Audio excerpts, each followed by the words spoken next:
이제 바이블 레비 시즌 2 마지막 날입니다. 에스더서 하면 이제 구약 성경 역사서가 이제 끝나요. 그러면 이제 남은 게 이제 시가서 예언서인데, 시가서 예언서는 이제 역사서를 통해서 쭉 그려진 이스라엘 역사에다가 이 책은 어느 시기의 책인가 이렇게 끼워 넣으면 이제 구약 전체가 그 틀이 잡히는 것이죠.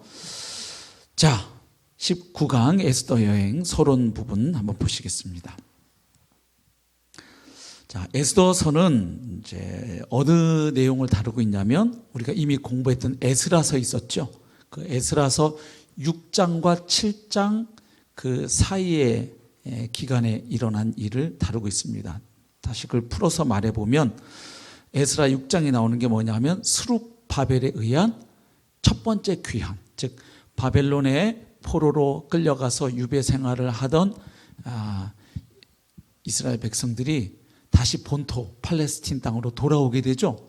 누구 때문에 돌아올 수 있게 되냐면 바벨론을 정복한 페르시아 제국의 첫 번째 황제인 고레스, 서양사에는 키루스라고 되어 있죠. 그 고레스의 칙령에 의해서 이제 본토로 귀환, 돌아오게 되죠.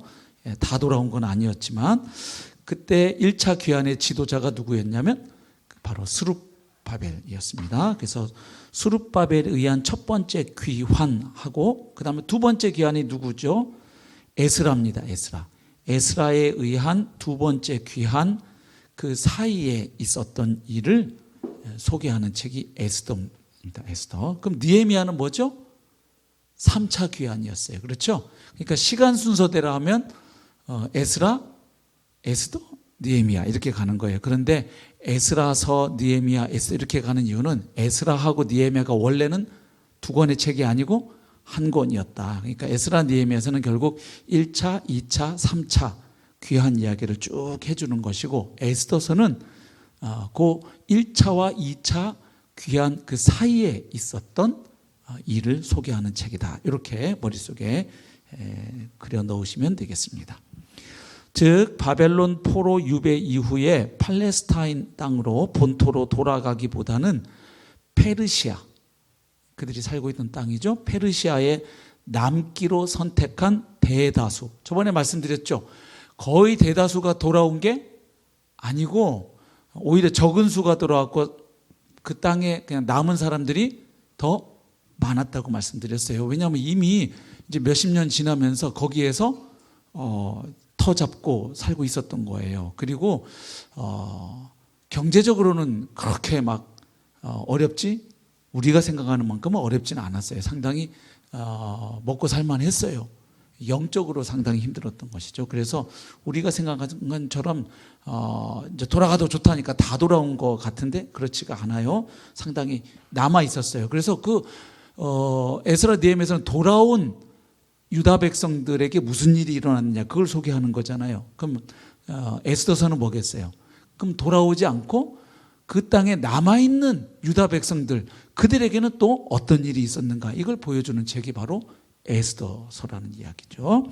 자, 페르시아에 남기로 선택한 대다수의 디아스포라 유대인들의 이야기를 해주고 있습니다. 디아스포라 많이 나올 거예요. 앞으로 로마서 공부하면서도 디아스포라는 흩어진 유대인을 말합니다. 그러니까 자기 땅에 살지 않고 남의 나라 땅에 흩어져서 살고 있는 유대인들을 디아스포라라고 해요. 우리나라 대한민국 사람들, 한민족도 전 세계에 뭐 없는 데가 없다고 말하죠. 저 추운 남극에도 가도 있고 무지무지하게 더운 저 아프리카에 가도 있고, 하여튼 대한민국 사람들은 어디 가도 살아남는 강인한 정신력과 체력의 소유자라 그래요. 그렇죠? 예? 이 매운, 외국 사람들이 기겁하는 장면이 그거 아니에요? 매운 고추를 고추장에다가 푹 찍어서 먹으면서 시원하다 이렇게 하잖아요. 예? 예, 대단히 독한 사람들이죠. 네.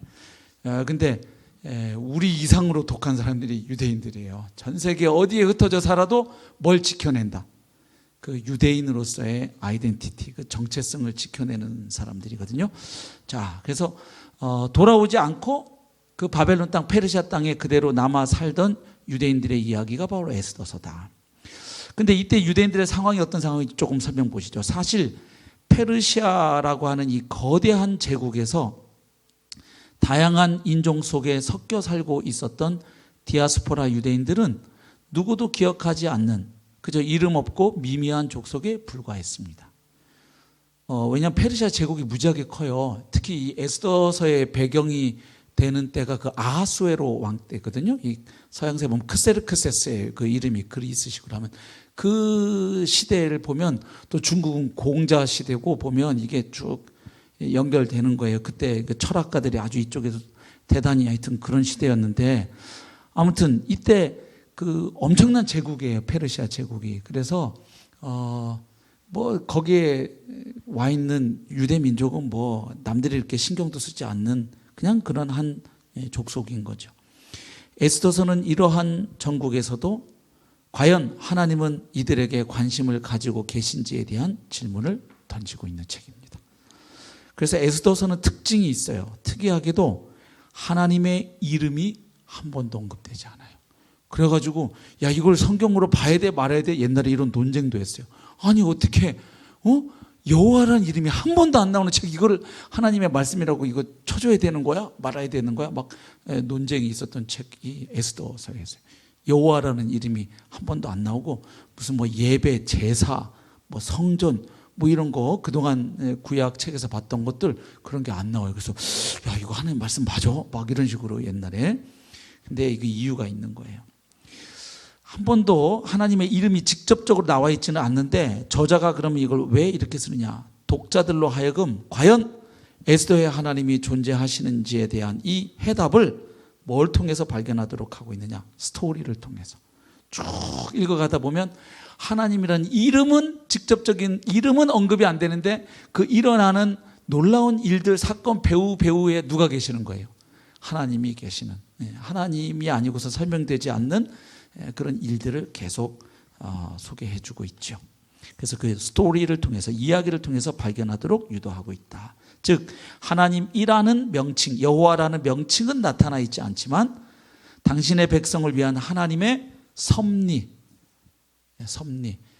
간섭하고 다스리시는 하나님의 주권을 말하죠. 하나님의 이치를 섭리라 그러는데 섭리와 보호하시는 것. 자기 백성이 다 죽을 뻔한 위기에 처해졌죠. 에스더에서 보면 그 하만의 괴계 때문에 그냥 유다 백성이 다 통째로 하루아침에 다 몰살당할 뻔한 위험이 있었는데 거기서 하나님이 놀라운 방법으로 자기 백성을 보호하시죠. 섭리와 보호의 손길이 책 전체에 분명히 드러나 있죠. 이게 바로 에스더서입니다. 그래서 에스더서의 개요는 가장 간단하게 이해하시는 건 두 부분으로 이해할 수 있는데 1장부터 4장까지는 유대인들에게 들이닥친 큰 위험이라고 쓰시면 됩니다. 뭐 다르게 표현하면 심각한 위기 뭐 이렇게 해도 붙여볼 수 있겠습니다. 그래서 1장부터 4장 내용을 다시 또 들여다보면 1장부터 2장 20절까지는 에스더가 이제 왕비로 간택되는 이야기. 그 앞에 에스더보다 먼저 왕비였던 사람이 있었죠. 와스티라고 하는데 이 왕이 이제 막 잔치 벌여가지고 이제 주응이 좀 오르니까 자기 부인 자랑하고 싶어가지고 너무 이쁘니까 나오라고 했는데 나 안 나가 이러고 이제 왕비가 뻗팅겨가지고 그죠? 그래갖고 이제 황제가 완전히 스타일 국인 거 아니에요. 이 왕후가 이렇게 왕 말을 안 들어먹으면 이제 온 나라 여자들이 다 이제 이래가지고 이거 한번 본보기를 잡아야 된다 그래갖고 막 신하들하고 의논해가지고 어떻게 합니까? 폐위시켜버리죠. 그리고 다시 왕의 마음에 드는 여인을 고르소서 그래갖고 전국의 미인들이 다 총출동하죠. 근데 그냥 왕이 누구에게 꽂히는 거예요? 에스더가 탁 눈에 들어오는 순간 이제 다른 여자는 다 여자들이 아닌 거죠. 이제 안 들어오는 이제 거기에 하나님의 역사가 있는 건데 어쨌든 그래서 에스더가 왕비로 간택되는 그 이야기가 나오고 그 다음에 하만이 계교를 꾸미는 이야기가 나오죠. 이 하만이 아주 처세를 잘해가지고 왕의 마음에 쏙 들었죠. 그래서 왕이 하만을 엄청나게 높여줘요. 그래서 하만 나타나면 다 그 앞에 절하도록 하는데 누가 또 절을 안 하는 거예요? 이 에스더의 삼촌인 모르드게가 하만 받아 딱 이렇게 하니까 아니 저것이 그래가지고 이제 또 막 왕을 꼬드겨가지고 이제 모르드게만 죽이려고 그런 게 아니라 모르드게가 누군지를 알아봤더니 누구 족속이에요? 이스라엘 사람이란 말이에요. 그래서 모르드게만 죽일 게 아니라 싹 다 죽여버려야 되겠다 하고 이제 계략을 꾸미는 그 이야기가 나오죠. 자, 두 번째 파트는 유대인들의 승리, 승리라고 쓰시면 됩니다. 5장부터 10장까지. 그래서 여기는 아까 위의 파트를 심각한 위기라고 또 이렇게 이름을 지을 수 있다면 여기는 위대한 구원, 뭐 이렇게도 해볼 수 있겠는데, 이 부분도 두 부분으로 이렇게 보면 5장 1절부터 8장 3절까지는 하만에 대해서 모르드게가 승리하는 이야기, 그리고 8장 4절부터 10장 3절까지는 이스라엘을 다 몰살시키려고 하는 여러 대적들에 대해서 이스라엘이 승리하는 이야기, 8장 4절부터 10장 3절까지. 이렇게 보면 가장 간단하고요. 근데 이 에스더서는 문학을 또 연구하는 학자들이라면 최고의 또 이 문학 작품으로도, 물론 그게 문학 작품이라는 게 없었던 이야기를 지어낸 그런 픽션, 허구인 게 아니라 그 이야기가 너무 그 훌륭한 문학 작품이 갖고 있는 요소를 너무 갖고 있다는 거죠. 이야기가 이렇게 재밌게 전개되려면 보통 어때요? 발단이 있고 전개가 되면서 막 위기 상황이 고조돼서 막 하이라이트 절정으로 갔다 결말로 가는 보통 그 이야기 그 구조가 있죠. 그리고 좋은 이야기의 특징 중에는 꼭 뭐가 있냐면 이렇게 갈 것 같은데 갑자기 뒤집어지는 소위 그 반전이 있잖아요.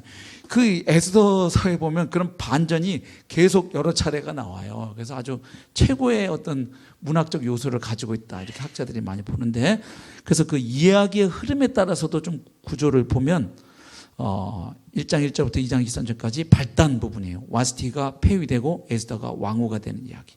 그 다음에 두 번째 파트는 분규, 전개나 위기, 갈등 뭐 이렇게 볼 수 있을 텐데, 모르드게와 하만이 이제 갈등하는 부분 3장 1절에서 6장 14절. 그 다음에 이제 절정 7장 1절부터 9장 16절. 그 하만이 모르드게를 잡아서 죽이려고 했던 나무에 자기가 달려서 죽게 되죠. 그 하만의 죽음과 그 다음에 이스라엘 백성들의 그 방어를 위한 조서가 선포되는 부분 9장 16절까지. 그 다음 대단원 9장 17절부터 19절까지 유대인들이 이제 이 위대한 승리를 경험하고 잔치를 베풀고 즐기는 이야기. 그리고 이제 부록이 있어요. 9장 20절부터 32절 불임절. 이 제비 뽑다 하는 게 이제 불인데, 이 불임절의 그 기원과 그 의미를 밝혀주기 위한 책이 에스더서라고 말할 수 있어요. 왜냐하면 모세 오경에 나오는 절기 중에는 뭐가 안 나올까요? 불임절이 안 나와요. 그래서 이거 불임절은 오경에도 안 나오는데 우리가 이걸 왜 지키지? 이렇게 물을 거 아니에요. 그래서 그걸 말해주는 책이 이제 에스더서인 거죠. 예. 이 승리를 기념해서 만들어진 절기가 불임절이거든요. 예. 그리고 이제 결말 10장 1절부터 3절까지. 예. 그래서 한 문장으로 정리해 볼 수도 있어요. 그 밑에 보면 에스더서는 모르드게의 사촌인 에스더가 페르시아의 왕비가 되고, 그게 1장 2장. 그 다음에 하만이 유대인을 몰살하려고 계획하는 부분이 3장에서 5장. 근데 오히려 자기가 처형을 당하는 이야기 6장 7장. 그리고 유대인이 구원받은 날인 불임절이 생긴 이야기 8장부터 10장. 뭐 이렇게 생각하셔도 쉽겠습니다. 제일 간단한 건 그냥 두 부분. 큰 위기가 닥쳤는데 하나님의 도우심으로 오히려 유대인들이 거기서 살아남을 뿐만 아니라 큰 승리를 경험했다. 예. 자, 에스더서의 주요 구절들 찾아서 이렇게 읽어보시고 밑줄을 그으시면 좋겠습니다. 그래서 이 부분들은 뭐냐면 하나님이라는 단어는 안 나오는데 그 이야기들의 흐름 속에 굽이굽이 하나님이 이렇게 역사하시는 그 흔적들을 보여주는 부분들을 제가 좀 많이 넣어놨습니다. 그래서 밑줄 그어보시면 지금 이 부분에서 하나님이 이렇게 지금 간섭하고 계시는구나, 이렇게 섭리하고 계시는구나, 이런 것들이 보이게 되죠. 그래서 에스더서에서 유명한 구절은 그거죠. 죽으면 죽으리이다. 그 이제 에스더가 각오를 하고, 그리고 대신에 나를 위해서 백성들이 뭐 해달라, 금식기도 해달라는 그 부탁을 하죠. 그래서 이스라엘 백성과 자신을 동일시하는 그 부분. 자, 에스더서와 우리 예수님과의 관계를 보겠습니다. 에스더서는 그리스도와 마찬가지로 그녀의 백성을 자신을 위해서 자신을 어디의 자리에 내어줍니까? 죽음의 자리에 내어주죠. 예수님께서 그렇게 하셨죠. 우리를 구원하기 위해서, 자기 백성을 구원하기 위해 자기 자신을 희생 제물로 내어주셨는데, 그림이 좀 겹치는 부분이 있죠. 에스더가 바로 자기 백성을 건지고 구원하기 위해서라면 죽음을 각오하고 나아갔던 것이죠. 왕에게. 그죠? 죽음의 자리에 내어주었으나 왕의 호의 간압을 얻죠. 예. 그때 이 왕이 호를 내주지 않으면, 그러면 자칫하면 에스더도 그 앞에 왕후였던 와스디하고 똑같은 운명에 처해질 뻔했었죠. 예. 근데 하나님이 그때 역사하시죠. 에스더는 또한 우리의 중보자가 되시는 그리스도의 사역을 잘 예표하죠. 그러니까 그 왕과 아하수에로 왕과 위기에 처한 유다 백성 사이에서 에스더가 그 중보자로서의 역할을 하죠. 그걸 하라고 그 모르드게가 막 권면하죠. 너 왕후의 위를 얻은 것이 이때를 위함이 아닌 줄 누가 알겠느냐? 이때 너 그 일을 하라고 하나님이 너를 그 자리에 세워주신 것이다. 근데 너 한 명 살겠다고 너 그러면 되겠냐? 그러면 하나님은 자기 백성을 구원하시기 위해서 너 안 하면 너 말고 다른 사람 통해서라도 하나님은 그분의 일을 하신다. 그러나 여기에 그 일에 네가 반응하지 않고 쓰임받지 않으면 그건 큰 비극이 될 것이다. 이렇게 권면하잖아요. 예. 그래서 그 가운데서 이 중보자 역할을 에스더가 목숨을 걸고 하는 것을 볼 수 있죠. 그 다음 에스더서는 유대 백성, 좀 더 구체적으로는 메시아의 계보를 끊어 멸하려는 사탄의 위협을 잘 드러내 보여주고 있죠. 그리고 핍박과 위험에도 불구하고 하나님은 당신의 백성을 계속 보존하셨음을 보여줍니다. 그러니까 자기 백성을 지키고 보존해 주시는 하나님 보여주는 거예요. 즉 어느 것도 메시아의 오심을 가로막을 수가 없었습니다. 근데 이제 우리가 읽는 거하고 유대인들이 읽는 거하고 좀 다른 게, 유대인들은 에스더를 읽을 때 과거에 그 하만의 위협으로부터 하나님이 우리 백성을 구원해 주셨지, 이렇게만 읽는 게 아니고요. 끊임없이 자기들을 멸하려고 하는 또 다른 하만들을 이렇게 떠올리면서, 그리고 그 위협에서 우리를 구원해 주실 하나님을 이렇게 생각하면서 읽어요.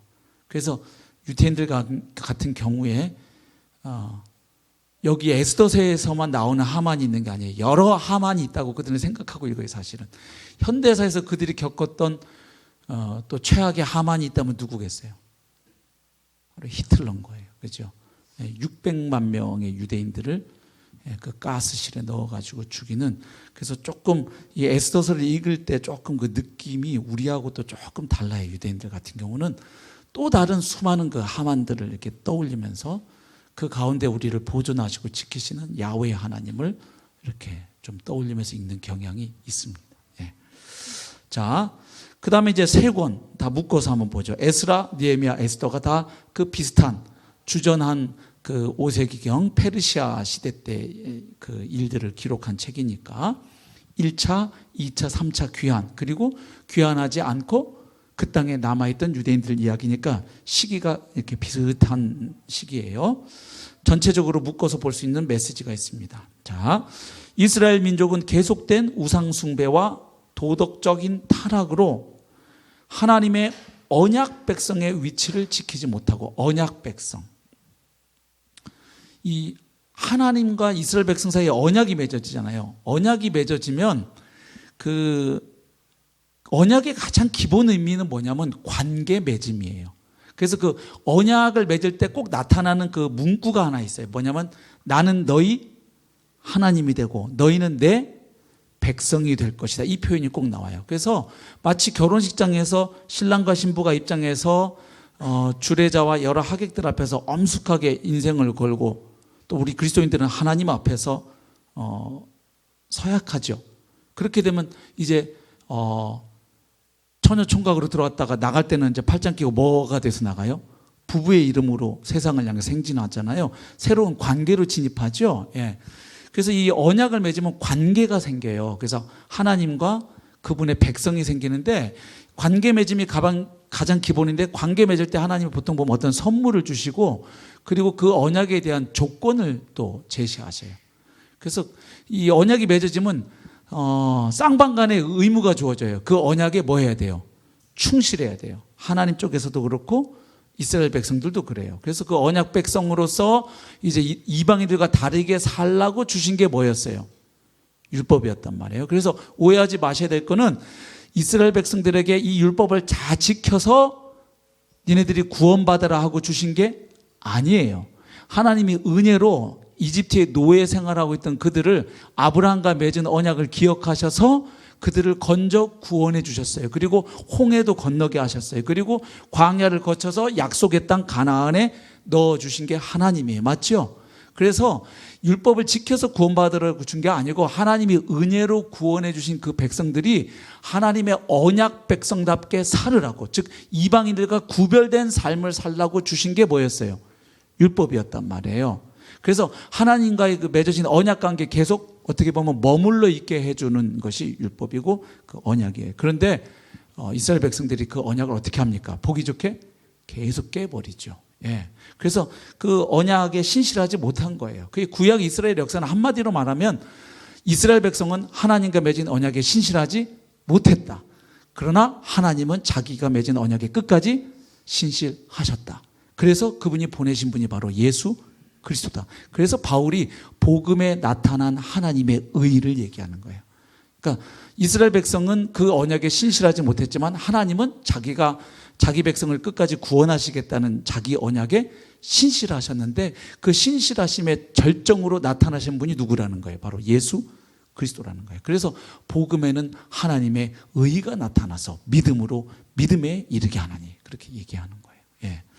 자, 그래서 계속 깨니까 뭘 잃어버렸느냐? 언약 백성의 위치를 잃어버리는 거예요. 이거는 미리 모세를 통해서 예고했던 거예요. 너네들 가나안 땅에 들어가서 계속해서 언약을 깨면 너희 앞에서 그 땅에서 쫓겨났던 이방인들처럼 너희들도 그 땅의 주인으로서 자격이 없다는 것이 드러나면 니네도 어떻게 된다? 그 땅에서 뽑혀서 이방 열국이 어떻게 될 것이다? 다 흩어져 버릴 것이다. 모세가 이미 예고했던 거예요. 예. 신명기서에 보면 나옵니다. 자, 그래서 언약 백성의 위치를 지키지 못하고 결국 심판을 받아서 약속의 땅에서 쫓겨났습니다. 그러면 하나님이 아브라함과 맺은 언약을 하나님이 엎어버리시느냐? 그렇지 않다는 거예요. 하나님은 자기 백성 이스라엘 결코 버리지 않으셨다는 거예요. 그래서 유다 백성이 포로 유배 생활하고 다시 돌아오는 이 귀환의 역사는 결국 뭘 보여주느냐? 이 세상의 역사를 주관하시며 약속을 반드시 이루시는, 성취하시는 하나님의, 쓰겠습니다, 섭리, 혹은 주권도 해당하겠죠. 하나님의 섭리와 그 다음 그분의 신실하심, 한번 맺으신 언약을 끝까지 지키시고야만은 하나님의 신실하심을 보여주는 거예요. 그리고 또 하나 보여주는 게 있어요. 하나님은 유다와 예루살렘뿐만 아니라 열국, 거기다 열국 쓰셔도 되고 열방도 쓰셔도 되고 세계라고 쓰셔도 돼요. 어느 곳에서도 하나님이신 것을 보여줘요. 왜냐하면 유다 백성들이 남의 땅에 포로로 끌려가서 그 바벨론 땅에 포로로 끌려가 보니까 그 땅을 지배하고 있는 신이 누구냐면 마르둑 같은 신이에요. 마르둑. 그래서 여기는 여호와 하나님이 지배하는 땅이 아니구나, 저 이방 잡신 마르둑이 지배하는 땅에 우리가 이렇게 끌려와 살고 있구나 했는데, 하나님이 그 이방 나라인 고레스를 통해서 다시 보내시는 걸 보면서 이스라엘 백성들이 뭘 깨닫는 거예요? 하나님은 그 예루살렘 성전에만 갇혀 계시는 그런 국지적인 신, 혹은 이스라엘의 부족 국가 같은 그런 부족 신이 아니라 온 열방을 다스리고 통치하시는 하나님이구나. 그러니까 결국 우리가 이방 나라의 포로로 끌려온 건 하나님이 이방의 신들에게 지셔가지고 힘이 딸려갖고 그렇게 한 게 아니라 이미 오래전에 모세를 통해서 예고하셨던 것처럼 우리가 하나님과의 언약을 계속 깨고 우상을 숭배하고 선지자들이 그렇게 경고를 하는데도 참되게 회개하지 않고 계속해서 불순종의 길, 타락의 길로 간 그것 때문에 하나님이 그들을 통해서 우리에게 허락하신 일이었구나, 이걸 깨달은 거예요.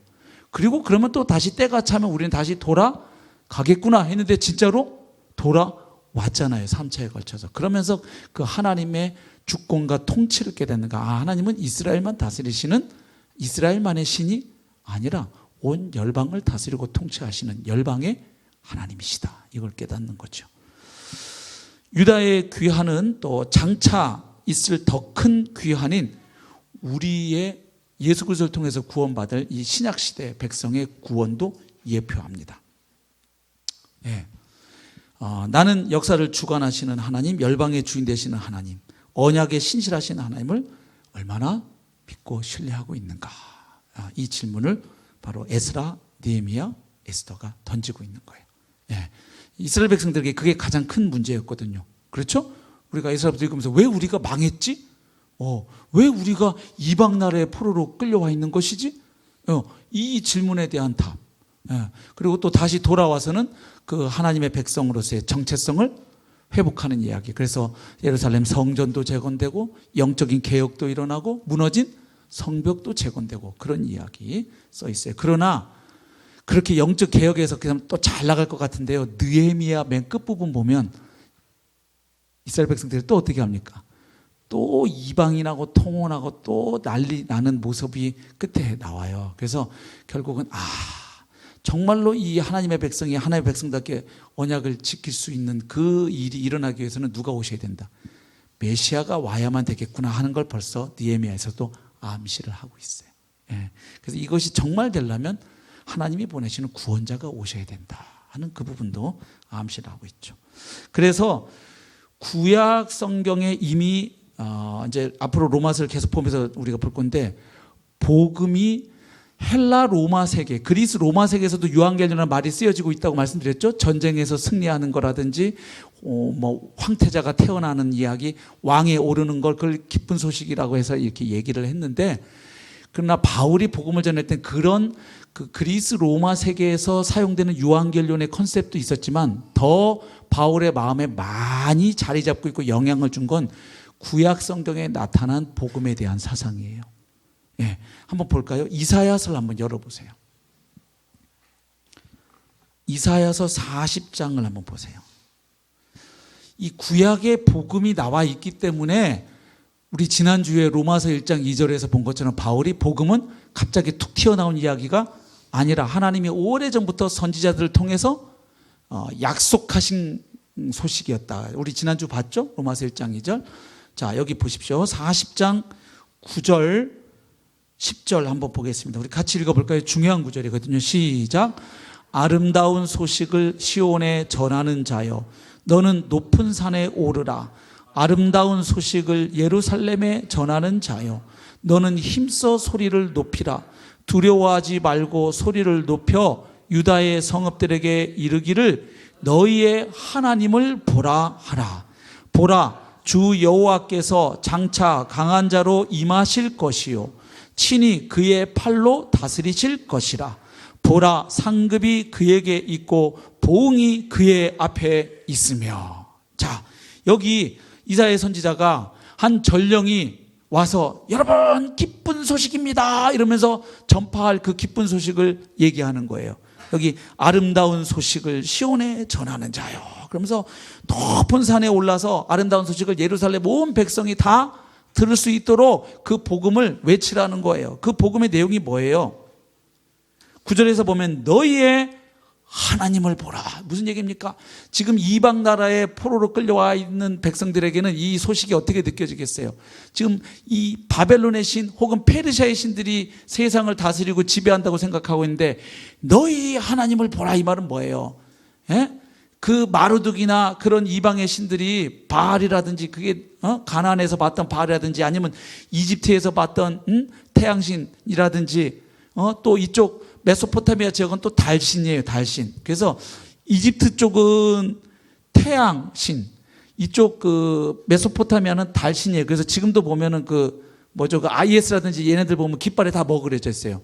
초승달이 그래서 그려져 있는 거예요. 그래서 그 낮의 해와 밤의 달이 너를 해치 못한다 하는 게 그 뜨거운 해와 그것도 의미하지만 이스라엘 백성들 딱 읽으면 그 밑에 행간에 깔려 있는 걸 딱 알아요.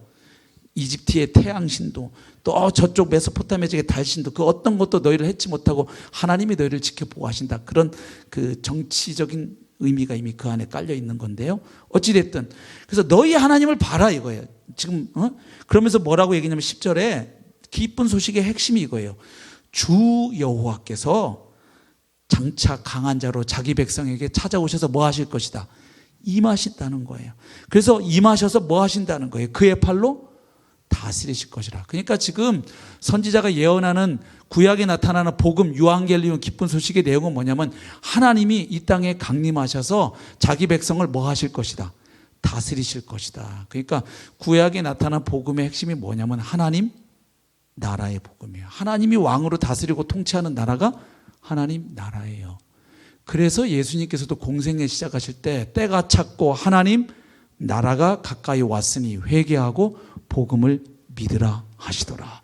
예수님 그 하나님 나라 복음이 갑자기 툭 튀어나온 게 아니고 이런 구약적 백그라운드 속에서 나오는 거예요. 예. 그래서 여기 지금 선지자가 예언하는 복음은 뭐냐? 하나님이 강림하셔서 자기 백성을 다스리신다. 그리고 거기 보면 상급이 그에게 있고 보응이 그의 앞에 있다. 그러니까 악한 자들, 하나님을 거역하는 자들에 대해서 뭐 하시고 보응하시고 심판하시고 나훔서 1장 15절에서는 거기는 아름다운 소식이 그렇게 나와요. 하나님이 그 악한 자들을 심판하시고 그리고 의인들을 신원 그 억울함을 갚아주시는 것이 아름다운 소식으로 나와요. 나훔서 1장 15절에. 그래서 어쨌든 전부 뭐냐면 하나님이 왕으로 다스리고 통치하시는 것을 뭐라고 소식 전파하고 있어요? 기쁜 소식이라고 얘기하고 있어요. 하나 더 보죠. 이사야서 52장 7절을 보세요. 이사야서 52장 자 7절부터 9절까지 한번 읽어보겠습니다. 시작. 좋은 소식을 전하며 평화를 공포하며 복된 좋은 소식을 가져오며 구원을 공포하며 시온을 향하여 이르기를 내 하나님이 통치하신다 하는 자의 산을 넘는 발이 어찌 그리 아름다운가. 그러니까 기쁜 소식을 전하는 사람들의 발이 너무 아름답다는 거예요. 그런데 그 기쁜 소식을 전하는 사람들이 외치는 핵심 메시지가 뭐예요? 그 복음의 핵심 메시지가 너의 하나님이 통치하신다 이거예요. 그러니까 저 바벨론의 신들이, 이집트의 신들이, 페르시아의 신들이 아니고 바로 너의 하나님이 다스리고 통치하신다. 하나님이 통치하시게 되면 자기 백성을 뭐 하는 일이 일어나요? 구원하시는 일이 일어나거든요. 그래서 8절 보세요. 내 파수꾼들의 소리로다 그들이 소리를 높여 일제히 노래하니 이는 여호와께서 시온으로 돌아오실 때. 그러니까 기쁜 소식이 뭐냐면 하나님이 다시 자기 백성에게로 찾아오신다는 거예요. 그들의 눈이 마주 보리로다. 너 예루살렘의 황폐한 곳들아 기쁜 소리를 내어 함께 노래할지어다. 이는 여호와께서 그의 백성을 위로하셨고 예루살렘을 구속하셨습니다. 그러니까 선지자들이 바라보는 기쁜 소식 유앙겔리온 복음은 뭐냐? 하나님이 다시 자기 백성에게 찾아오셔서 자기 백성을 구원하시고 자기 백성을 뭐 하신다? 다스리고 통치하시는 걸 기쁜 소식이라고 전한 거예요. 그래서 하나님이 찾아오신다는 거예요. 그런데 예언자들이 깨닫는 건 뭐냐면 그 하나님이 오신다 그랬는데 그 하나님이 누구냐? 바로 하나님이 누구를 보내신다는 걸 아는 거예요. 바로 예수 그리스도를, 메시아를 보내서 하나님이 자기 백성을 구원하시는구나. 그래서 이거를 나중에 예수님의 십자가 부활을 깨닫고 나서 제자들이, 사도들이 깨닫는 게 뭐냐면 하나님이 오신다 그랬는데 그 오시기로 되어 있는 하나님이 누구이신 것을 예수님이었다는 걸 깨닫게 된 거죠. 그래서 신약 기자들이 보면은 마가복음도 보면은 선지서를 인용할 때 바꿔버리잖아요. 하나님이 말라기상을 보면 내가 너희에게 갈 때 내가 내 앞에 사자를 보낼 거야 이렇게 얘기해요. 구약에서는. 이해가 되세요? 그러니까 내가 너희에게 가는데 내가 내 앞에 한 사자를 먼저 보내서 내 길을 예비하게 할 거야. 근데 그 구절을 마가복음 같은 데 보면은 내 길을 예비한다는 걸 거기를 어떻게 말해요? 너의 길을 예비하리라고. 너의 길. 그러니까 여기 오시기로 있는 하나님이 누구라는 걸 깨달은 거예요. 예수 그리스도라는 걸 깨달은 거예요. 그래서 예수 그리스도의 길을 예비하는 그 침례 요한을 오기로 약속되어 있는 말라기 3장 1절과 4장 5절에 약속되어 있는 바로 오기로 약속된 그 엘리야가 바로 요한이었다고 선포하는 것이죠. 이해가 되시죠? 그러니까 그걸 깨달은 거예요. 하나님이 오시는데 그 오시는 하나님이 누구를 통해서 하나님이 오시느냐? 자기 백성에게 바로 메시아를 통해서 오신다는 거죠. 그래서 지금 52절 보면은 52장 7절 8절 보면 하나님이 시온으로 돌아오신다는데 그 하나님이 오시는 것이 52장 13절부터 보면 하나님이 누구의 형태로 오시느냐? 고난받는 종의 모습으로 오시죠. 그래서 52장 13절 보면 보라 내 종이 형통하리니 받들어 높이 들려서 지극히 존귀하게 되리라. 그래서 높아지심을 얘기하는데 그러나 높아지시기 전에 먼저 그분이 뭘 당하느냐? 14절 전에는 그의 모양이 타인보다 상하였고, 그래서 그 다음에 53장까지 쭉 고난받는 종이 우리를 위해서 대신 받으실 그 고난과 죽으심, 대속적 고난과 죽으심을 이야기하는 거예요. 예. 그래서 지금 바울이 로마서를 쓸 때도 머릿속에 염두에 두고 있는 복음이 바로 이 이사야가 예언했던 이 복음이에요. 그걸 어떻게 알 수 있느냐? 로마서 10장을 한번 열어보세요. 9장부터 11장까지 이 이스라엘과 이방인의 관계에 대한 문제, 아주 중요한 이슈를 다루면서 이방인들에게 복음 전해지기 전에 사실은 누구에게 복음이 전해졌다? 유대인에게 복음이 전해졌는데 그들이 복음을 뭐함으로? 거부함으로 말미암아 복음이 이방인에게 갔다. 그러면 또 하나님이 그럼 이스라엘 사람들 다 버린 거냐? 그렇지 않다. 또 그들을 또 구원하신다는 얘기를 해요. 이방인들이 구원받는 걸 통해서 이 사람들 시기나게 하셔가지고 그 놀라운 하나님의 그 구속사의 큰 섭리를 얘기하는데, 거기서 이제 이스라엘 백성들에게 복음이 전해졌다. 나를 통해서도 그 얘기를 하고 있어요. 10장 13절. 누구든지 주의 이름을 부르는 자는 구원을 받으리라. 이제 그런 시대가 열렸다는 거예요. 새 언약 시대가. 그럼 14절. 그럼 주의 이름을 부르면 구원을 받는데 14절. 그런즉 그들이 믿지 아니하는 일을 어찌 부르리요. 그러니까 주의 이름을 부르려면 믿어야 부를 수 있다. 그런데 듣지도 못한 일을 그러면 어찌 믿으리요. 전파하는 자가 없이 어찌 들으리요. 지금 이 말을 하는 이유가, 거꾸로 이렇게 훑어가는 이유가 뭐냐면 이스라엘 백성들의 복음이 전해졌다는 얘기를 하려고 그러는 거예요. 15절. 보내심을 받지 아니하였으면 어찌 전파하리요. 기록된 바 아름답도다. 좋은 소식을 전하는 자들의 발휘함과 같으니라. 거기 좋은 소식을 전하는 자들의 발휘함과 같으니라. 거기 표시되어 있고 밑에 보면 뭐라고 되어 있어요? 예, 그게 바로 이사야 52장 7절에 나오는 그 구절이에요. 그러니까 바울이 바로 이사야가 생각했던 그 복음이 예수님을 통해서도 뿐만 아니라 누굴 통해서도, 자기를 통해서 이스라엘 백성들에게 전파되었는데 그들이 그 복음을 듣고도 메시아이신 예수 그리스도를 거부했다는 걸 얘기하는 거예요. 지금 그렇죠? 예. 그래서 지금 바울이 머릿속에 바로 이 이사야가 말한 복음을, 그러니까 결국 바울이 로마서에서 말하는 복음도 그동안 교회가 잘못 읽은 것처럼 예수님 믿어서 죄사함 받아서 속죄함 받아서 죽은 다음에 천당 가는 속죄의 복음만 얘기하거나 이신칭의 복음을 얘기하는 게 아니고 하나님 나라의 복음을 얘기하는 거예요. 그래서 3장 4장은 누가 어떻게 하나님 나라의 언약 백성이 될 수 있는가, 그걸 얘기하는 거예요. 유대인이고 이방인이고 똑같이 다 죄인이다. 그리고 유대인이고 이방인이고 똑같이 예수 그리스도를 믿음으로 말미암아 구원받아 하나님 나라의 언약 백성이 될 수 있다. 그게 3장 4장 얘기 아니에요. 1장부터 3장까지는 똑같이 죄인이라는 얘기를 한 거예요. 1장 18절부터. 그 다음에 5장부터 8장까지는 그러면 이렇게 예수를 믿어서 하나님 나라의 언약 백성이 된 사람은 그러면 어떻게 사는 거냐? 예수와 연합되어 나 죽고 예수 생명으로 살아가고, 이제 죄의 심판으로부터만 용서함 받는 게 아니라 죄의 세력으로부터도 점점 자유케 되는 그 성화의 복음 이야기를 그래서 8장까지 하는 거예요. 예. 그러면서 8장 뒷부분에는 온 만유가 다 회복되는, 온 세상이 하나님의 나라로 회복될 그날을 지금 누구도 기다리고 있다. 이 피조물들도 그날을 학수고대하고 있다. 그 8장 끝에 나오는 거예요. 맞죠? 그리고 나서 이제 9장부터 11장까지는 그런데 그럼 복음이 전파돼서 이방인이 구원받는데 그럼 유대인은 그럼 어떻게 되는가? 하나님은 자기 백성 버려버리는 거야? 아니지. 하나님은 한 번 하신 언약을 절대로 깨지 않으시는 분이야. 그래서 이스라엘 백성은 또 하나님이 이렇게 구원하실 계획이 갖고 있어. 놀랍지? 그래서 그 9장부터 11장까지가 하나님은 이스라엘과 이방인 모두를 회복하시는 그 부분에 대한 이야기를 하는 거예요. 그리고 다시 12장부터 16장까지는 그러면 이미 하나님 나라에 들어온 언약 백성들이 이 땅에서 복음으로 어떻게 살아내느냐, 어떻게 믿음으로 순종하는 사람들, 그게 12장부터 또 16장까지예요. 그래서 로마서 전체가 사실은 무슨 복음 얘기를 하고 있냐면 하나님 나라의 복음이에요. 근데 그동안 교회가 그렇게 읽지를 않았어요. 하나님 나라 복음 따로, 예수님 십자가 복음 따로, 부활의 복음 따로, 이신칭의 복음 따로, 은혜의 복음 따로, 순종의 복음 따로, 이걸 칼갈이 찢어놨단 말이에요. 근데 성경은 이미 그걸 얘기하고 있었어요. 사도행전 열어보세요. 사도행전 28장을 한번 보세요. 그러니까 이 신학자들이 자기 생각대로 막 예수님, 바울, 베드로 막 갈갈이 찢어 놓은 거예요. 성경 하나님 말씀을 존중하지 않으니까 그런 거예요. 그리고 또 구원파 같은 교회에서는 또 이 예수님 믿어서 처음 칭의 받는 구원을 그걸 거의 복음의 전부처럼 하니까 그 뒤에 그리스도인의 삶과 윤리가 설명이 또 안 되는 거예요. 이미 구원 받았다 쪽에.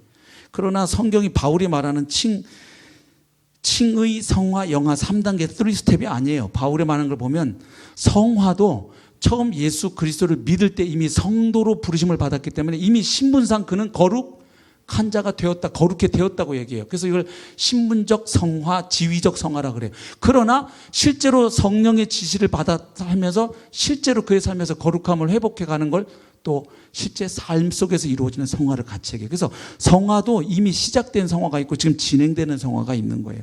칭의도 예수님 안에서 처음 믿을 때 받는 의롭다함을 법정적으로 인정받는 칭의가 있고 최종적으로 우리가 하나님의 심판대 앞에서 의롭다고 드러나는 그 마지막 칭의가 또 있어요. 이런 것들을 다 놓치니까 그냥 칭의, 성화, 영화 이거 쪼개가지고 또 칭의 쪽에만 막 이래갖고 복음들을 갈갈이 이제 찢어 놓아 놓으니까 복음에 대한 이해들이 이게 전체적으로 그림이 안 보여지는 거예요. 그러니까 이제 자기 성향 따라 그냥 바울의 복음을 하니까 난 로마서 갈라디아서 어떤 사람은 나는 공간 복음 왜 예수님이 더 중요하지 예수님의 복음 아니 무슨 예수님 복음 따로 있고 바울의 복음이 따로 있어요? 성경은 그렇게 얘기를 안 해요. 사도행전 28장 우리 23절을 한번 읽어보겠습니다. 시작. 그들이 날짜를 정하고 그가 유숙하는 집에 많이 오니 바울이 아침부터 저녁까지 강론하여 하나님의 나라를 증언하고 모세의 율법과 선지자의 말을 가지고 예수에 대하여 권하더라. 아멘. 그러니까 바울이 전하는 복음은 하나님 나라라는 큰 틀 안에서 핵심을 두고로 예수 그리스도로 그리고 예수 그리스도의 사역 중에서는 가장 핵심을 다시 무엇으로? 십자가와 부활로 그렇게 제시하는 거예요. 그 다음에 28장 30절 31절도 보세요. 시작. 바울이 온 이태 2년 동안을 자기 셋째